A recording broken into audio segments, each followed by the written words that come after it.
अब इस प्रश्न को देखो, अच्छा प्रश्न है।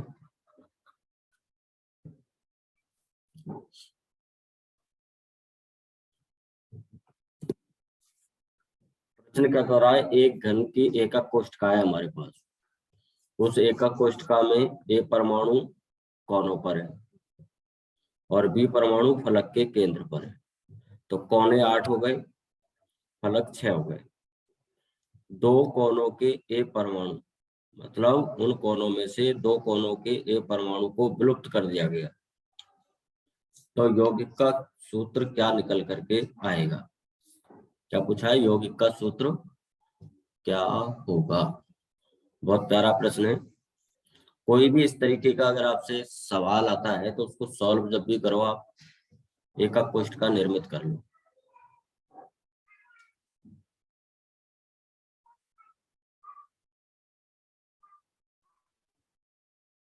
ये हमने एक एकक कोष्ठका का निर्माण कर लिया। अब क्या कह रहा है कि इसमें ए परमाणु कोनों पर है। तो ये जो कोनों पर परमाणु है,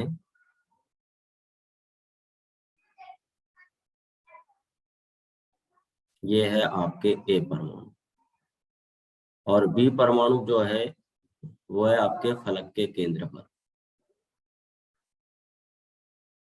तो ये आपने फलक के केंद्र पर कौन से परमाणु रख दिए, बी। अब इसके बाद कहा कि इसमें से दो परमाणु डिलीट कर दिए, ए परमाणु विलुप्त कर दिए। कितने कोनों से? दो कोनों से। तो मान लीजिए कि आपने एक तो इस परमाणु को डिलीट कर दिया और इस एक ए परमाणु को डिलीट कर दिया, तो कोनों पर कितने रह गए? अब कोनों पर कितने रह गए? कोनों पर शेष ए परमाणु कितने रह जाएंगे? 6 रह जाएंगे। 8 में से 2 चले जाएंगे तो आपके कितने रह जाएंगे? 6 रह जाएंगे ना। अब कोनों पर भाग कितना होता है? तो 1/8। तो ये क्या हो गया आपका 6/8, जिसको आप सरल कर सकते हो 2 से भाग दे करके। 2 तिया के 6 और 2 चौको 8। ये तो ए परमाणु आ गया आपके। अब बी परमाणु फलक पर, अब फलक के केंद्र पर बी परमाणु। तो फलक कितने हैं हमारे पास? 6। तो बी परमाणु कितने होंगे? 6, और योगदान कितना है? 1/2। तो बी परमाणु की संख्या आ गई हमारे पास 3। बस इतना सा करना है। इसके बाद फॉर्मूला, ए और बी का रेशो निकाल लो। ए का कितना है आपका? 3/4, और बी का कितना है? 3। एलसीएम लेके सॉल्व कर लो। 3 और 4 तिया के 12। सरल अनुपात में बदल लो। 3 एकम के 3 और 3 चौको 12। इसका मतलब ए परमाणु तो कितना आया? 1, और बी परमाणु आए 4। तो यौगिक का सूत्र हो गया AB4। बहुत प्यारा प्रश्न है भाई। बताओ ये क्वेश्चन समझ में आया कि नहीं आया? Yes sir. ओके, अगला क्वेश्चन देखो, और आप खुद सॉल्व किया करो पहले, और आप कॉपी लेके बैठो।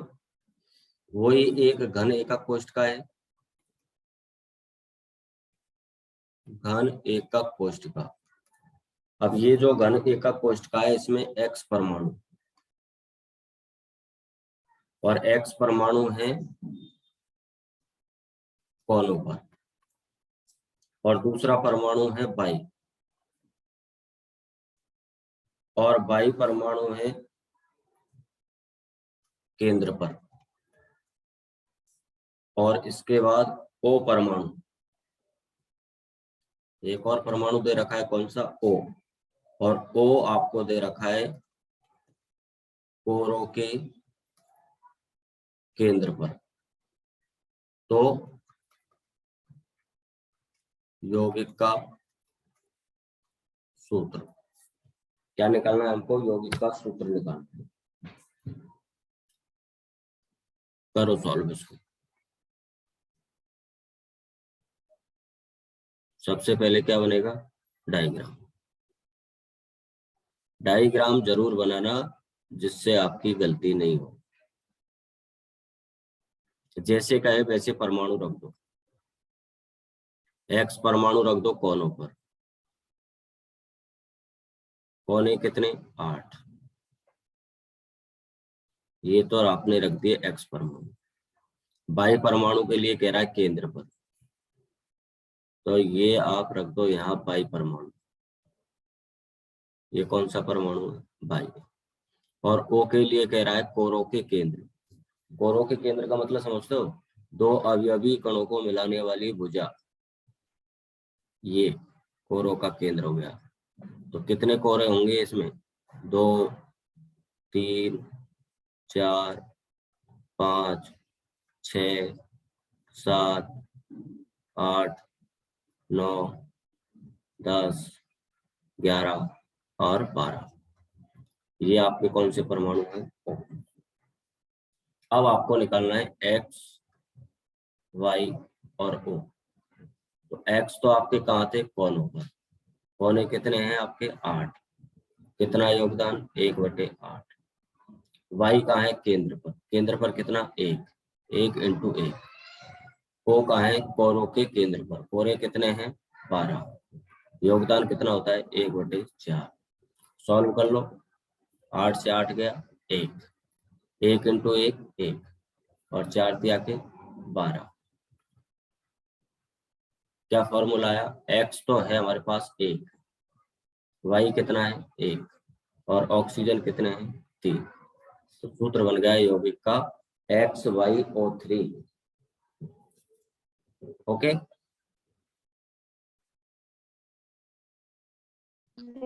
सर अगला क्वेश्चन देखो। ये अगला क्वेश्चन बहुत अच्छा प्रश्न है और ज्यादातर उस समय छोड़ के आए थे। ये आपके 2012 का प्रश्न है। आज से नहीं आ रहे ऐसे प्रश्न, बहुत पहले से प्रश्न ऐसे पूछे जा रहे हैं ठोस वाली यूनिट से। तो देखो क्वेश्चन क्या था, आपको एक डायग्राम दे रखा था इसमें। तो सबसे पहले हम बना रहे डायग्राम। ये ऑलरेडी आपको दे रखा है पेपर में, इस तरीके से आपका डायग्राम बन के आया था। ये इस तरीके का ये डायग्राम पेपर के अंतर्गत बना हुआ था और 2012 में ये प्रश्न आया था।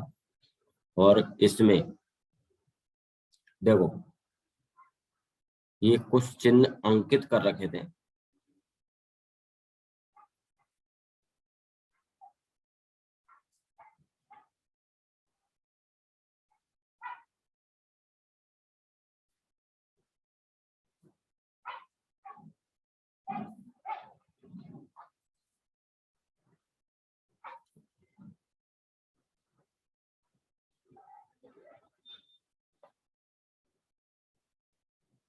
इस तरीके से ये चिन्ह यहाँ पर अंकित कर रखे थे। ये डायग्राम कुछ इस तरीके से बना हुआ था।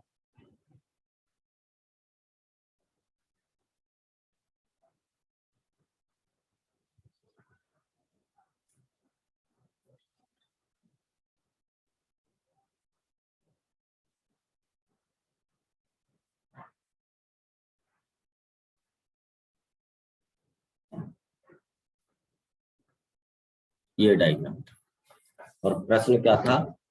देखो यहाँ पर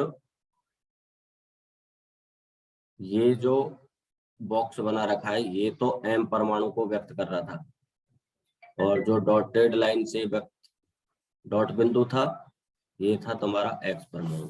और प्रश्न क्या था कि यौगिक था आपके पास MaXB। ये कोई यौगिक है और ये फलक केंद्रित घनीय व्यवस्था में है। फलक केंद्रित घनीय व्यवस्था को क्या बोलते हैं? FCC, फलक काय केंद्रित। इसकी एकक कोष्ठका का ये चित्र दे रखा है और इसमें पूछा था कि इसका मूलानुपाती सूत्र बताइए। मूलानुपाती सूत्र क्या हुआ? डायग्राम दे रखा था, बिंदु दर्शा रखे थे आयताकार बॉक्स से एम परमाणु को, डॉट बिंदु से एक्स परमाणु को। कोई यौगिक था एक्स बी जो कि फलक काय केंद्रित में था, तो इसका मूलानुपाती सूत्र क्या होगा, ये आपसे पूछ लिया गया था। क्या पूछा गया था? मूलानुपाती सूत्र। तो मूलानुपाती सूत्र निकालने के लिए आपको क्या करना पड़ेगा, इसमें ए और बी की वैल्यू तो निकालनी पड़ेगी, मतलब एम और एक्स का अनुपात निकाल लो आप, आंसर आ जाएगा। तो देखो एम किसको व्यक्त कर रहा है, इन बॉक्स को, ये बॉक्सों की संख्या कितनी है, 1 2 3 और 4, तो 4 बॉक्स है। अब ये कहां पर है, मैंने बताया था कि जब भी दो परमाणुओं के जोड़ने वाली भुजा पर कोई अवयवी कण होता है तो उसको क्या बोलते हैं हम, किनारे। तो ये किसको व्यक्त कर रहे हैं, किनारों को या कोरों को।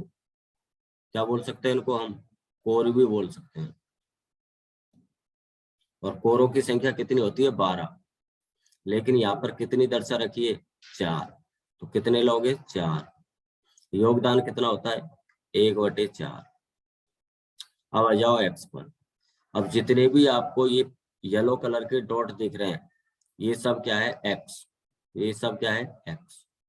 तो ये कितने हैं, तो कोनों पर देखो, कोनों पर कितने हैं, 8। कोनों का योगदान हो गया 1/8 प्लस।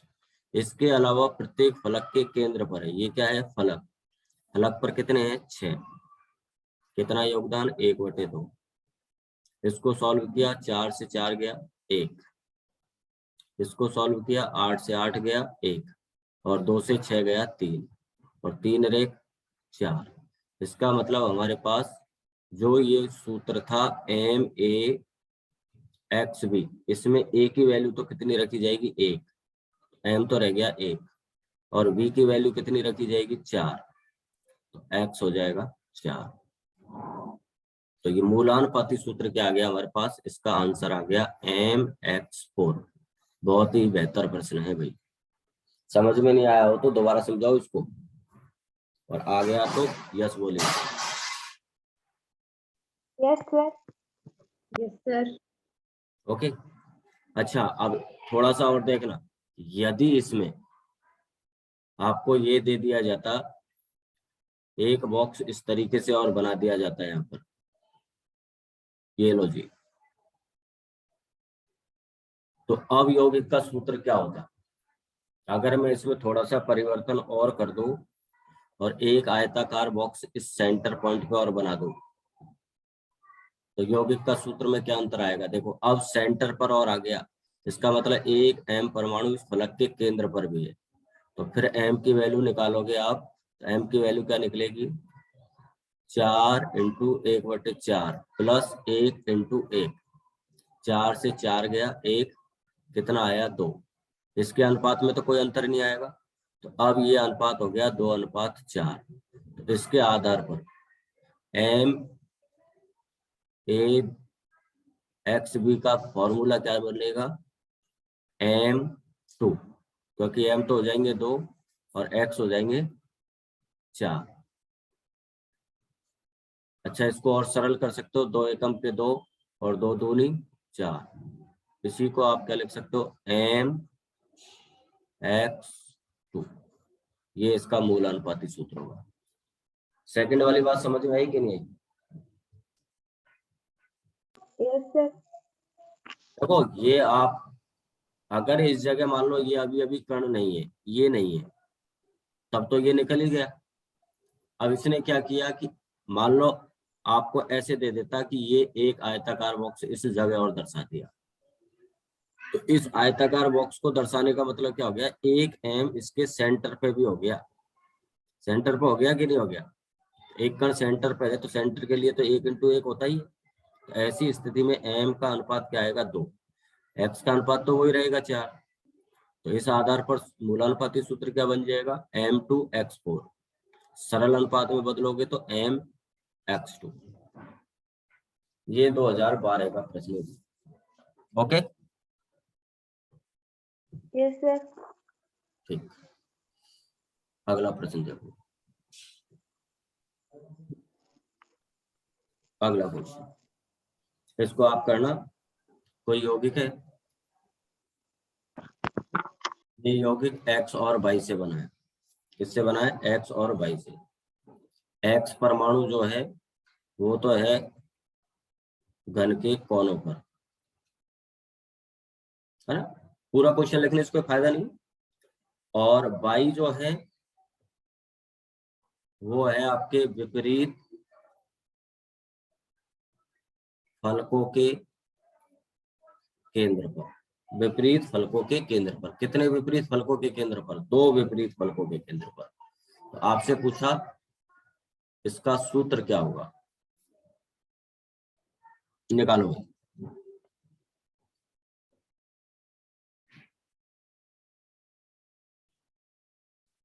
इसका सूत्र क्या होगा?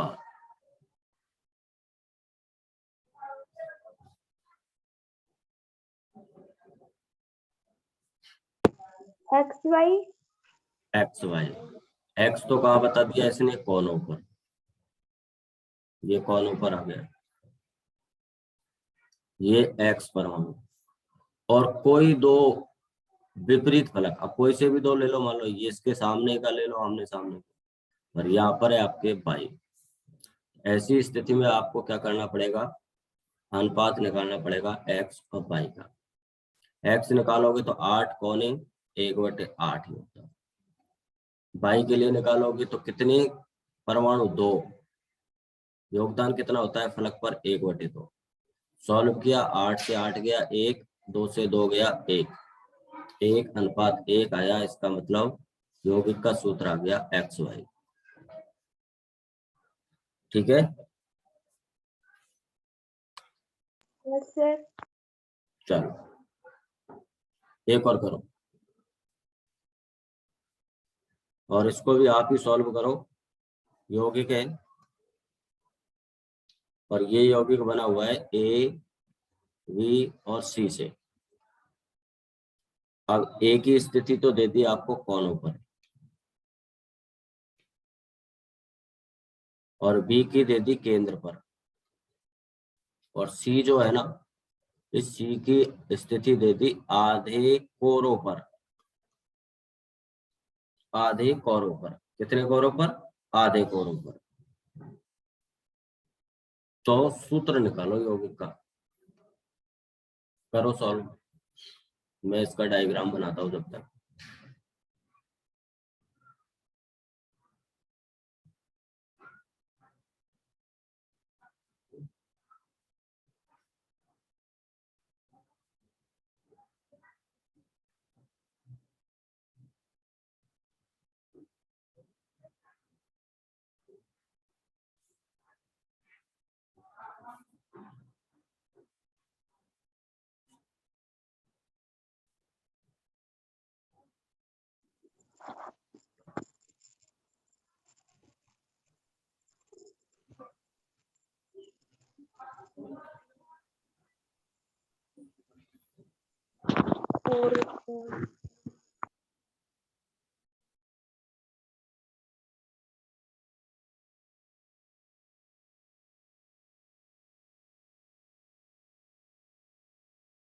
हाँ भाई, कर लिया।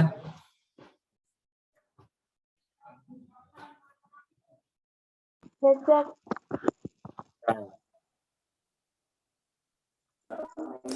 ABC4 A3। आपको निकालना है A, V और C। A कहाँ बोल रखा है? कोनों पर। कोने कितने हो गए? 8। चलो, B कहाँ बोल रखा है? केंद्र पर। केंद्र कितना हो गया? 1। अब C बोल रखा है आधे कोरों पर। कुल कोरे कितने होते हैं? 12। तो आधे कितने हो गए? 6। तो कितने के लिए निकालोगे? 6 के लिए। कोरों पर योगदान कितना होता है? 1/4। 8 से 8 गया 1, 1 × 1 किया 1, और इसको काट दो आप 2 से। 2 दूनी 4, 2 तिया के 6। ये आ गया 3/2। 2 LCM लेकर के इसका अनुपात निकाल लो। ये आ गया 2, ये आ गया 2, और ये आ गया 3। इसका मतलब A तो कितने हो गए? 2, बी कितना हो गया 2 और सी कितना हो गया 3। यौगिक का सूत्र बन गया A2B2C3। इसको ऐसे भी लिखा जाता है भाई, है ना? अगर आप ऐसे लिख दे तो इस रेशो से तब भी सही है। ए कितना है 1, बी कितना है 1 और सी कितना है 3/2, तो C 3/2, ये भी सही है। इसको और सरल करोगे तो ये आएगा। ठीक है,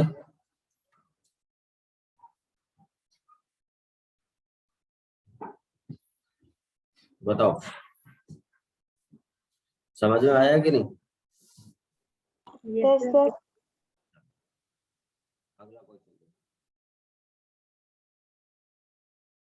अगला क्वेश्चन है, एक यौगिक, आपको यौगिक का सूत्र देना है। यौगिक का सूत्र पूछा है, क्या दे रखा है? वाई तत्व है, कोई तत्व है वाई जो आपके CCP जालक का निर्माण करता है निबिड़ संकुलन में, और X परमाणु चतुष्फलकीय रिक्त बनते हैं ना, चतुष्फलकीय और अष्टफलकीय। तो चतुष्फलकीय रिक्त का 2/3 भाग, 2/3 भाग घेरता है। चतुष्फलकीय रिक्त जो है वो उसका कितना भाग घेर रहा है? 2/3। इससे हमको क्या निकालना है? यौगिक का सूत्र निकालना है। तो देखो ऐसे प्रश्न और भी आएंगे, कैसे सॉल्व करना है। आपको पता है अणुओं की संख्या क्या मानते हैं हम? बताया था चतुष्फलकीय अष्टफलकीय रिक्त में अणुओं की संख्या क्या मान ली जाए? n। जब अणुओं की संख्या n मानोगे तो अष्टफलकीय रिक्त कितने होते हैं? n। अष्टफलकीय रिक्त होते हैं आपके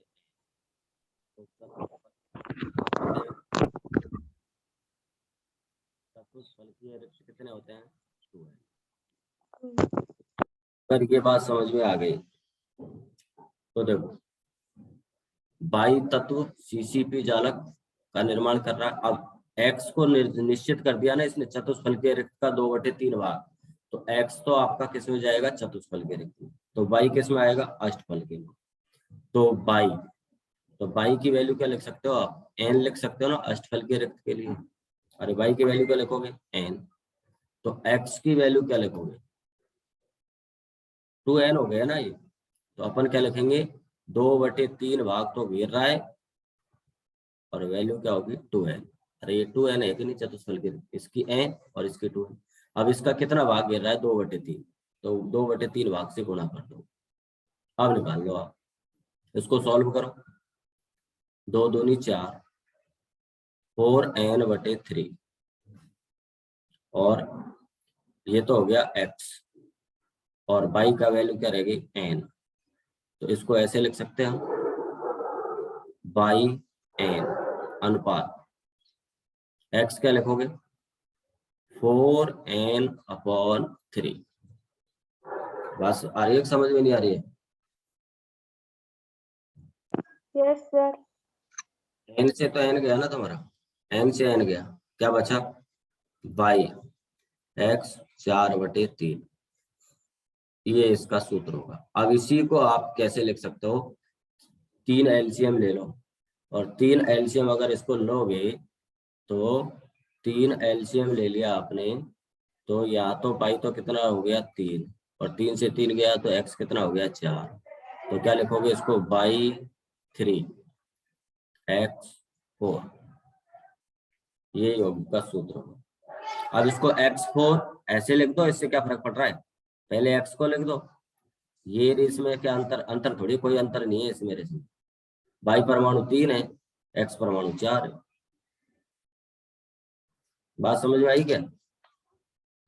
हमेशा याद रखो, अणुओं की संख्या n है तो अष्टफलकीय रिक्त n होंगे, लेकिन चतुष्फलकीय रिक्त की संख्या क्या होगी? उससे डबल होगी, 2n होगी। अगर ये बात समझ में आ गई तो क्वेश्चन आसानी से हल हो जाएगा। और ये बात समझ में नहीं आई तो फिर क्वेश्चन हल नहीं होगा। अब देखो इसी पर आधारित एक और प्रश्न, अगला क्वेश्चन है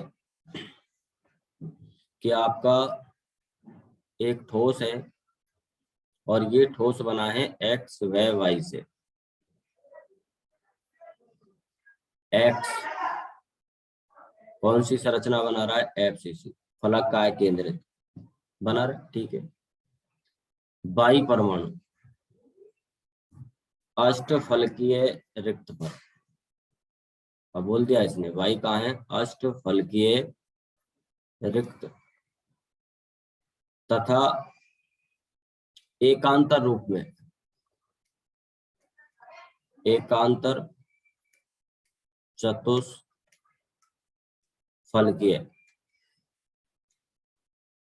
स्थलों पर अध्यारोपित है।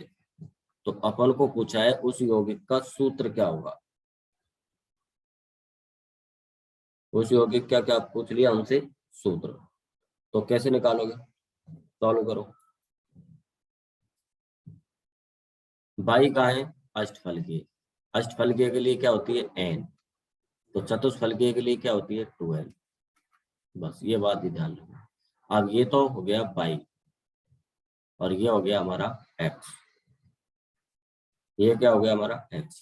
तो क्या ये लिख सकता हूं मैं, बाई बराबर 2x, अरे n से n गया तो बाई बराबर क्या आ गया हमारा 2x आ गया ना, ये मल्टीप्लाई में हूँ, x परमाणु की वैल्यू क्या है 2 है, तो ये 2x हो गया कि नहीं हो गया। तो सूत्र क्या हो गया, अरे यौगिक का सूत्र क्या हो जाएगा, यौगिक का सूत्र हो जाएगा हमारा x/2।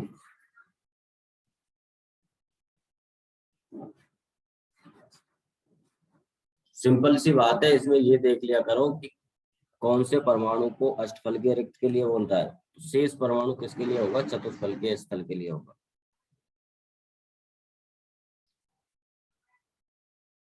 इस टाइप के क्वेश्चंस अब काफी सारे क्वेश्चन बन सकते हैं। देखो आपको सॉल्व तो इसी तरीके से करना है। आपको मान लो क्वेश्चन दे दिया कि किसी एका कोष्ठिका में x परमाणु अष्टफलकीय रिक्त पर है, तो चतुष्फलकीय रिक्त पर परमाणु होंगे, तो उससे डबल कर दो। अब देखो इसके बाद और कुछ महत्वपूर्ण प्रश्न हैं इस यूनिट के अंतर्गत, और ये आपसे 2018 में पूछे गए हैं। केवल प्रश्नों की चर्चा करूंगा, अगर जो समझ में नहीं आएगा उसको समझा दिया जाएगा। 2018 में जो प्रश्न आपसे पूछा गया था उसके 2 भाग पूछे गए थे ए, और इसमें तो प्रश्न था, आराम से समझ लो कोई दिक्कत नहीं है, कॉपर, और ये कॉपर क्या है, धातु है, ठोस व गलित, इसकी दोनों अवस्थाओं की बात की है, ठोस की और गलित की, दोनों अवस्थाओं में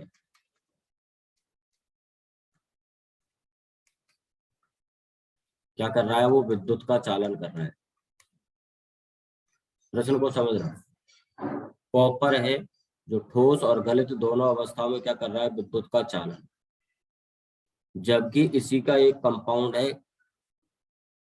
CuCl, क्यूप्रस क्लोराइड या क्यूप्रिक क्लोराइड बोलो, और ये जलीय विलयन में, कौन से विलयन में, जलीय विलयन में विद्युत का चालन कर रहा है। एक तो कॉपर है जो ठोस और गलित दोनों अवस्थाओं में विद्युत का चालन कर रहा है, और एक कॉपर का क्लोराइड है। अब कॉपर का क्लोराइड क्यूप्रस क्लोराइड भी हो सकता है और क्यूप्रिक क्लोराइड भी हो सकता है, और ये जलीय विलयन में क्या कर रहा है, विद्युत का चालन कर रहा है। तो आपको समझाना था, कारण दीजिए, मतलब क्या कारण है, आपको इसका कारण देना था। तो बताओ कारण कौन देगा, क्या कारण दोगे बताओ। कॉपर धातु है इसलिए। इसका सिंपल सा आंसर हो जाएगा, कॉपर जो है वो धात्विक ठोस है। और धातुओं का गुण होता है इलेक्ट्रॉन मुक्त करना, और इलेक्ट्रॉन मुक्त के कारण ये क्या करते हैं, विद्युत का चालन। जबकि कॉपर के ये क्लोराइड जो है ये कंपाउंड कैसे है, आयनिक। और ठोस अवस्था में अगर ये कहता है कि ठोस अवस्था में विद्युत का चालन नहीं करता, तो ठोस में क्यों नहीं करता, क्योंकि आयन मुक्त नहीं होते, आयन मुक्त नहीं।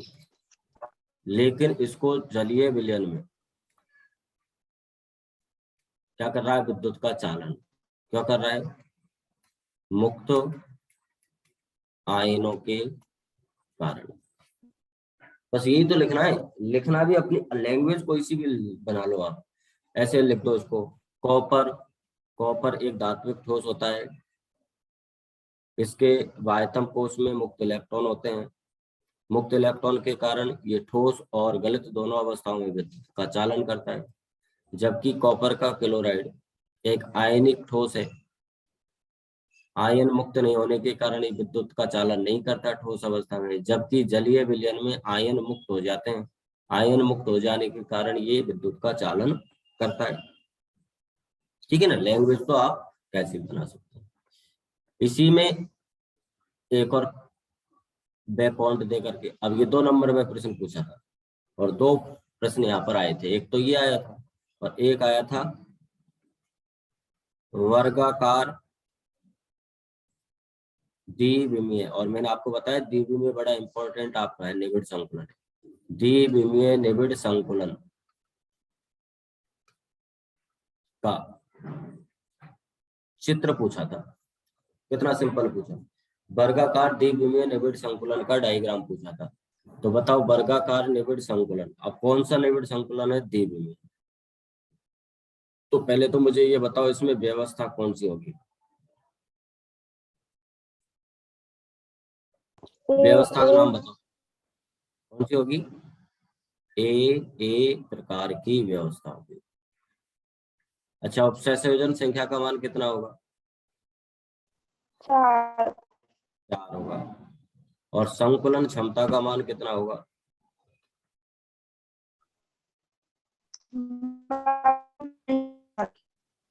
अब आपसे पूछा है इसका डायग्राम, तो आप गोलों की पंक्ति को, एक जैसी पंक्तियों को आपस में स्पर्श करते हुए रख दो।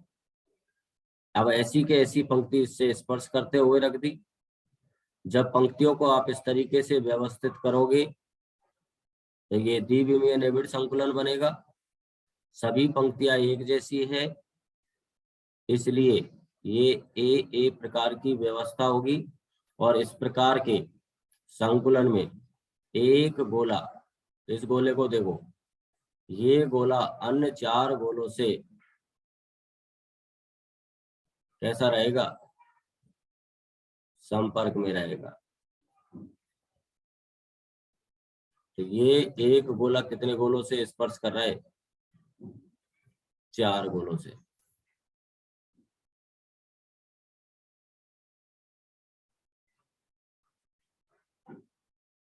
ये 4, अब इन 4 गोलों के केंद्र को मिलाओ, तो 4 गोलों के केंद्र को मिलाने पर हमको कौन सी संरचना प्राप्त होती है, वर्ग संरचना। इसी को बोलते हैं वर्ग निबिड़ संकुलन।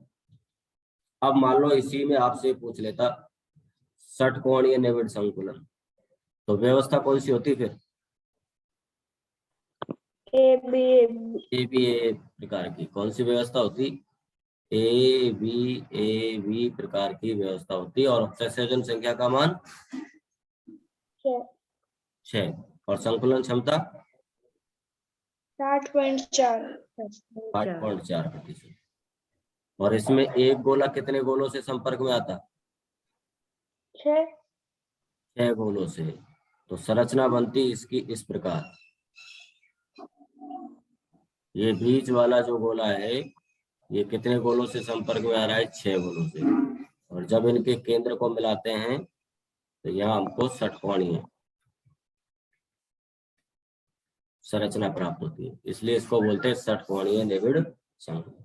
ये प्रश्न आया था आपके 2018 का प्रश्न है, बहुत बेहतर प्रश्न है। इसके बाद देखो क्वेश्चन वही है। अगर मैं बता रहा हूँ आप विगत एग्जामों में आए हुए प्रश्नों को रिवाइज कर रहे हो, इसका मतलब पूरी यूनिट का रिवाइज कर रहा हूँ। पूरी यूनिट निकल गई आपके यहाँ से। अगला क्वेश्चन देखो, और ये है आपके 2015,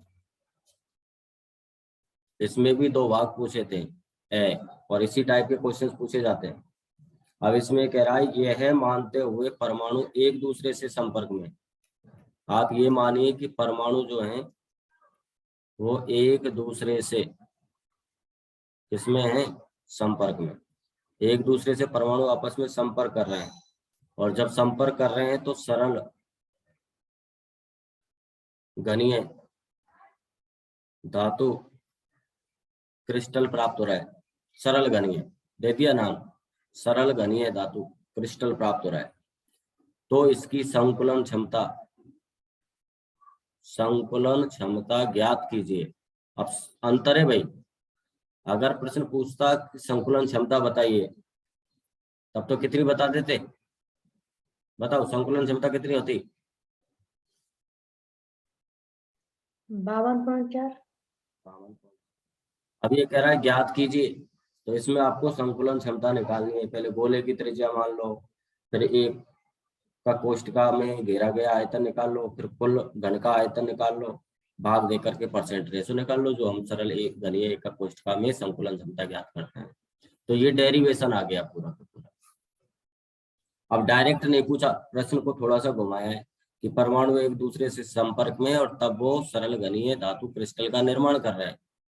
तो संकुलन क्षमता ज्ञात कीजिए। संकुलन क्षमता बताइए और ज्ञात कीजिए में अंतर है। संकुलन क्षमता बताइए जब तो डायरेक्ट आंसर हो गया 52.4, लेकिन ज्ञात कीजिए इसका मतलब इसका डेरिवेशन आपको करना पड़ेगा।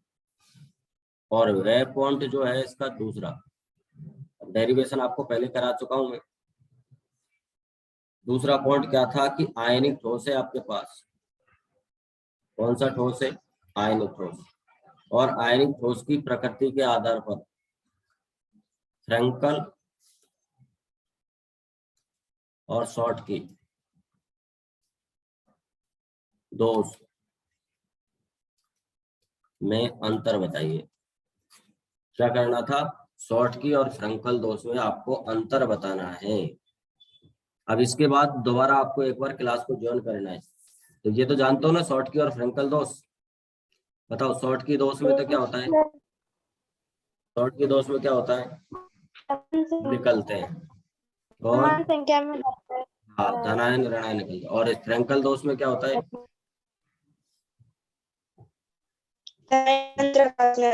अंतराकाश में आता है, अंतराकाश। इसमें कौन से किसका घनत्व अपरिवर्तित रहता है, फ्रैंकल का। किसका घनत्व परिवर्तित होता है, शॉर्ट